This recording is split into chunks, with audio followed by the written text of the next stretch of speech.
Hello, and warmest of Septandy greetings to you and yours.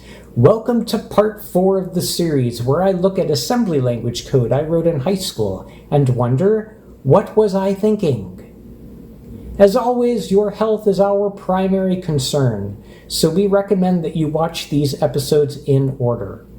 Watching out of order can cause certain rare side effects, such as short-term confusion, long-term confusion, egg cravings, and confusion. In this episode, we will talk about the joystick. How did I make the joystick make the car do things? You can slide left, you can slide right, you can jump, and you can shoot. And we're going to do all of that stuff today.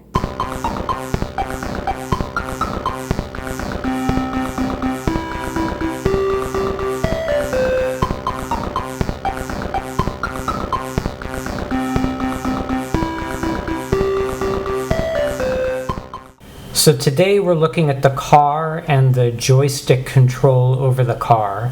So the first thing it can do is jump. So joystick up and it jumps like that. I'm pretty sure the timing, that's not going to be very playable. I don't think that timing is quite right.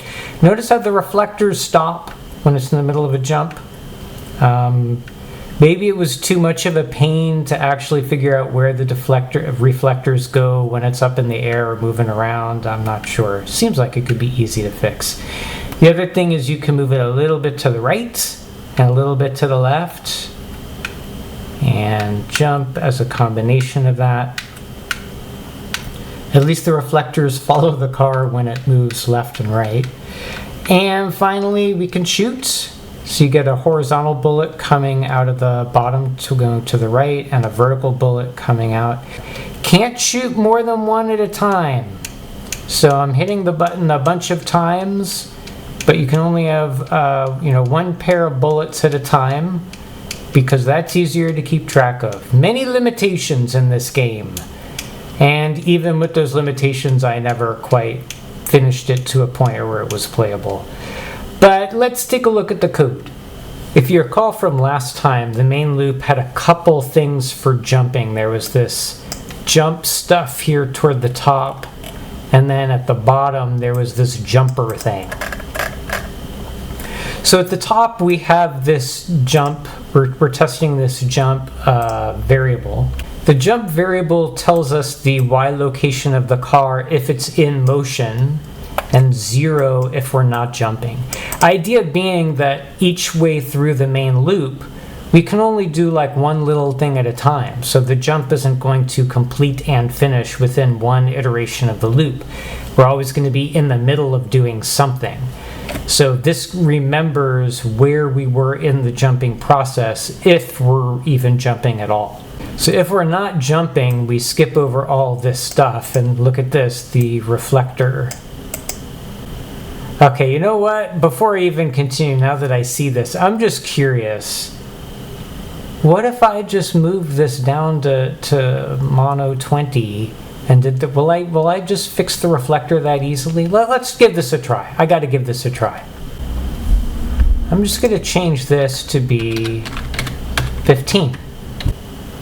So that if we are jumping, because this jump is non-zero, then we'll still do the reflector thing. I'm pretty sure this is all heck is going to break loose, but let's give it a try.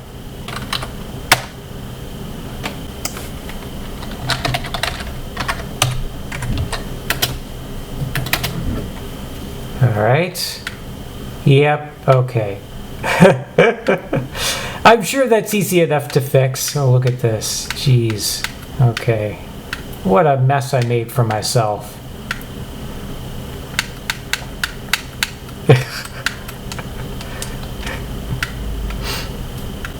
Lesson learned, there are no easy fixes in this code. Okay, well, we'll revisit that later or not. Anyway, so what is this stuff that we skip over if we're jumping? The stuff we skip over is hole detection, I think. So we're going to this routine which asks to see if the car is over a hole and not jumping. And if that's the case, then we need to make it crash. And so I think that's what that routine does. But we don't even have holes yet. I gotta I had the thing for the hole, but I don't have it actually mixed in. And then the other thing is moving the car left and right. So if we are jumping, we cannot move the car left and right because that's just simple physics, folks. So let's take a look at how the car moves. So the first thing we do is we call this ROM routine, and then we look at what's in 15A. So this ROM routine, A9DE, is get joy. And this is just another one of those things. I don't know how I knew this. I did not have a copy of Unraveled. I must have read this in a magazine somewhere. I don't remember. I would have expected that I would call this documented entry point. I would call joy in an indirect way because that's where the address of get joy is stored, and this was actually documented. I don't know why I would go directly to the undocumented entry point. And it will get the value of the joystick and put the answer in 15A. And in particular, 15A is the left vertical joystick data. So A, B, C, D, these are the different potentiometer values for the vertical and horizontal for each of the joysticks. So I was looking at the vertical data, and I set these thresholds of 5 and 58. So if it was 5 or lower, that would mean we would move it a bit to the left. And if it were 58 or greater, we would move it to the right. But that doesn't make any sense because 15A is the vertical joystick data. Is Unraveled wrong? I don't know. And in fact, I kind of thought I was reading the right joystick. I believe I'm using the right joystick. Is all of this wrong? I don't know. So then I took a look at the back of my Radio Shack extended color basic manual, and I see that I made these changes in pencil. So did both Unraveled and the Radio Shack documentation get this wrong? Or do they just have different definitions of what left, right, vertical, and horizontal are? Does anybody know? If you know, please put a comment. Is this just a known issue that they eventually fixed? Anyway, so how do we move left and right? So let's go to move 10 and take a look at how moving left works. So I have a variable that keeps track of the upper left-hand byte of the car. I load that into X, I decrement X by 1, I do a little boundary check to make sure I didn't go too far to the left, and then I store the new X back into the variable. Then I add 1 back again, so I get the original value before it was moved. And then I set up some variables and call this generalized move left routine. So I think this was moving any small rectangle on the screen to the left. And if we look at the move right stuff, it's quite similar. Let's take a look at the move left and move right subroutines. Actually, let's look at jump 040, see how the variables get set up. We load A with 5, and we stick that in the horizontal length, and vertic is the number of bytes tall that it is, so it's 11 bytes tall. And then we finally have A, B, 0. So here's move left, and it moves, I guess, any rectangular object to the left. So X points to the upper left-hand byte where it used to be.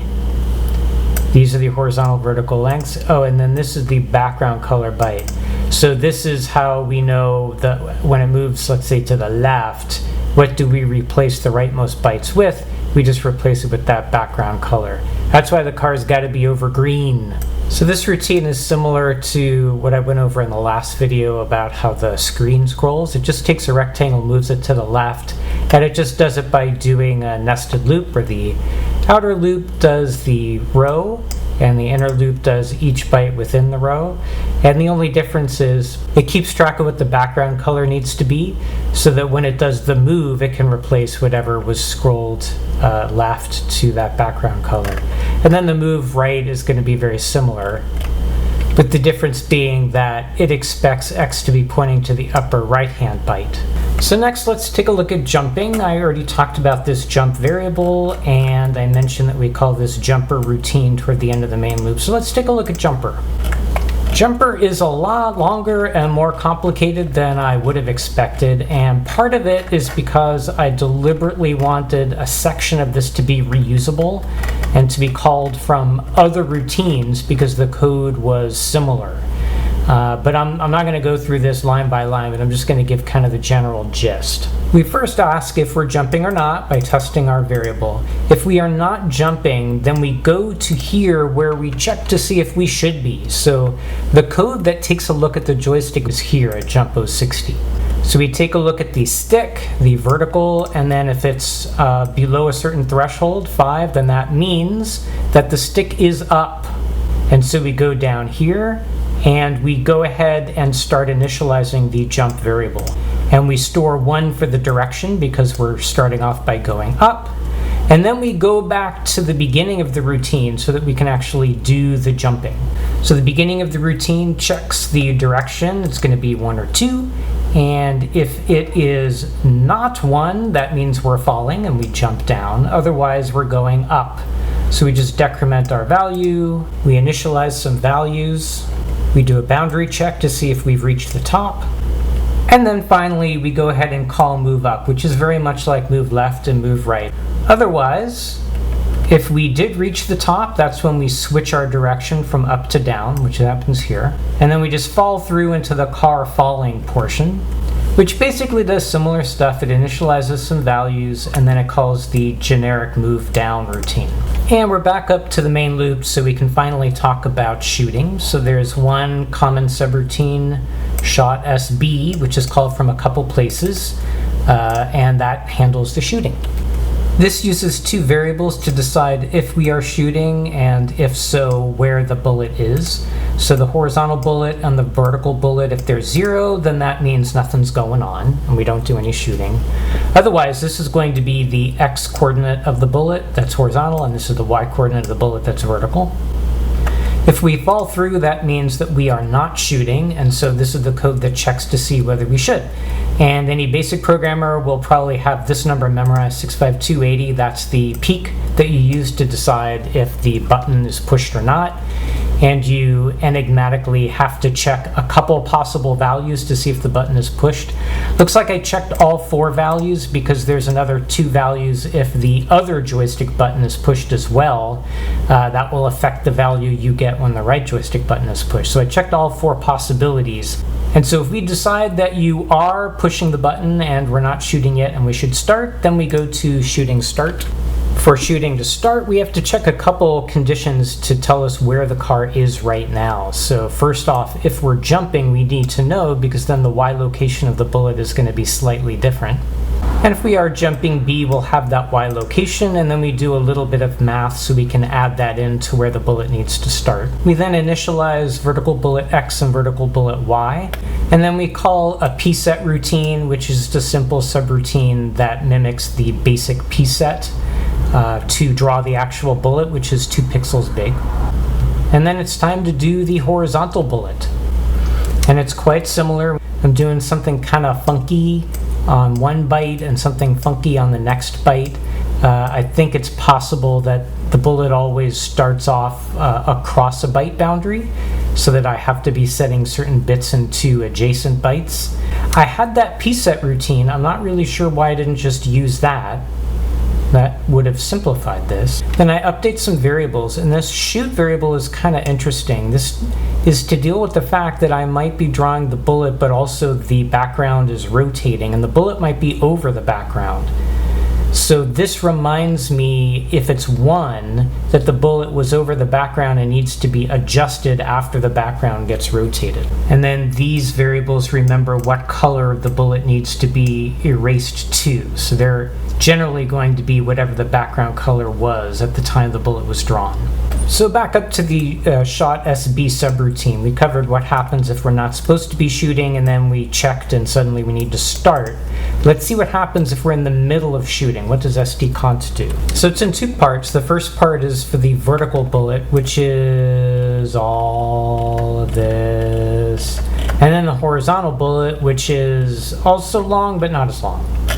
The reason the vertical bullet is so long is there's kind of two cases. There's the case where it's over the green background, which is here, and then when it goes like into the area where we are rotating stuff around, like rotating the mountains, we have to do something different to make sure that the bullet doesn't rotate with it, as I had mentioned before.